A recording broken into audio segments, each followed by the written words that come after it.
Mulai video apa ya? Penyuluh. Assalamualaikum warahmatullahi wabarakatuh. Alhamdulillahirabbil alamin wa bihi nasta'in ala umuri dunya wad din. Wassalatu wassalamu ala sayyidina wa maulana Muhammadin wa ala alihi wa sahbihi. Amma ba'd. قال الله تعالى في كتابه العظيم أعوذ بالله من الشيطان الرجيم يرفع الله الذين آمنوا منكم والذين أوتوا العلم درجات وقال رسول الله صلى الله عليه وسلم من خرج في طلب العلم فهو في سبيل الله صدق الله العظيم وصدق رسوله النبي الكريم ونحن على ذلك من الشاهدين والشاكرين والحمد لله رب العالمين. Ibu yang dirahmati Allah, bersyukur kita kepada Allah dengan ucapan alhamdulillah rabbil alamin. Banyak kita sholawat dan salam kepada Rasulullah. Mudah-mudahan insyaallah kita yang hadir pada malam hari ini adalah daripada umatnya yang mendapatkan syafaat. Amin ya rabbal alamin. Ibu yang dirahmati Allah, kita masih di dalam bulan Rajab, tepatnya 6 Rajab. Maka perbanyaklah doa yang diajarkan oleh Rasulullah. Allahumma barik lana fi Rajab wa Sya'ban wa ballighna Ramadan. Ya Allah, berkahi kami di bulan Rajab dan bulan Sya'ban dan pertemukan kami ke bulan Ramadan. Nah, ibu-ibu yang Allah, kajian penyuluh kita pada malam hari ini masalah urgensi wakaf dalam Islam. Ya, wakaf ini termasuk macam-macam pemberian dalam Islam. Pemberian dalam Islam itu banyak. Ya. Ada 7 begitulah kira-kira, lebih kurang. Termasuklah wakaf, infak, sedekah, zakat, hibah, warisan. Apa satu lagi? Ya. Adalah beberapa lagi yang lupa saya. Cuma pemberian dalam Islam itu banyak. Mahar itu juga termasuk pemberian. Jadi infak, wakaf, sedekah, zakat, mahar, apa lagi tadi? Hibah. Ini tak apalah jelaskan. Cuma pengertian yang kita bahas pada malam adalah masalah wakaf. Wakaf ini ada diatur oleh agama Islam. Yang diwakafkan itu bisa berupa benda, bisa berupa uang. Cuma kalau kita lihat wakaf itu artinya, kalau orang-orang bilang kebanyakan daripada orang tua kita berhenti. Wakaf itu artinya berhenti. Jauh dalam Al-Quran wakaf.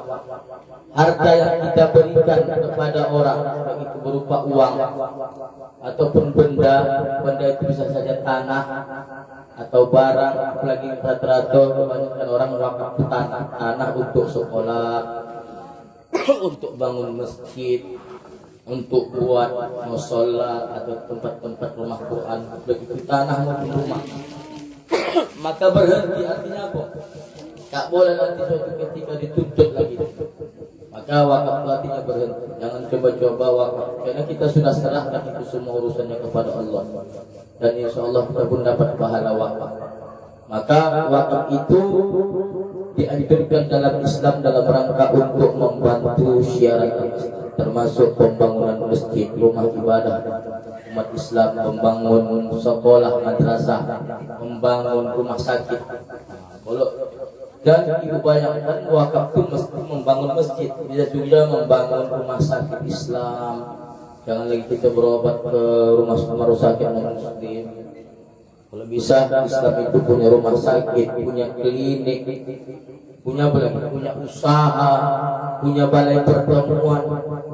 Kita mayoritas di balai pertemuan itu ini orang-orang banyak balai pertemuan. Maka kemarin dikumpulkan ibu-ibu kan, pada buat balai pertemuan. Jangan lagi kalau pesta di tengah pasar menghalangi jalan. Jadi dikumpulkan. Berapa satu orang kemarin? Entah dibuat 1.000 satu perwiritan. Ini Islam itu mesti maju.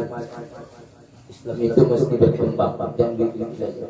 Jadi maka wakaf ini dianjurkan dalam Islam dalam rangka membantu perkembangan agama Islam itu, baik itu dakwahnya maupun pembangunan ekonomi umat.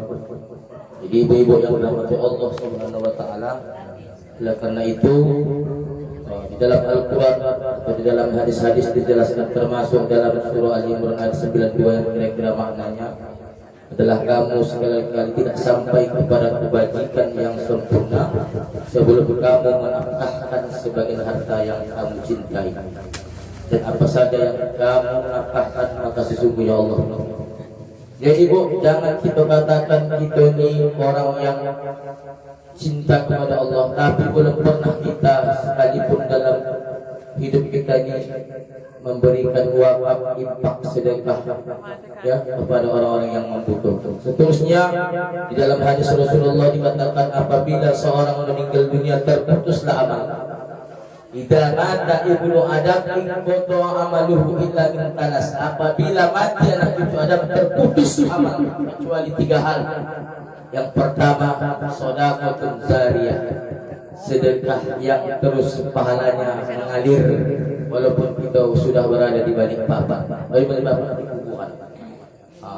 Maka oleh karena itu kata Ibnu Qayyim al-Jauzi, ya, mengapalah orang yang hendak mati itu ditunjukkan Allah amalan sedekah, karena pintu surga yang paling besar dan paling lebar di antara 8 pintu surga adalah melalui jalur sedekah, jalur infak. Nah, ibu-ibu Allah, inilah kajian kita pada hari ini, masalah kerugian kepada Allah Subhanahu kepada kita yang hadir, bermaaf. Wala minkum wabillahi taufiq wal hidayah. Wassalamualaikum warahmatullahi wabarakatuh.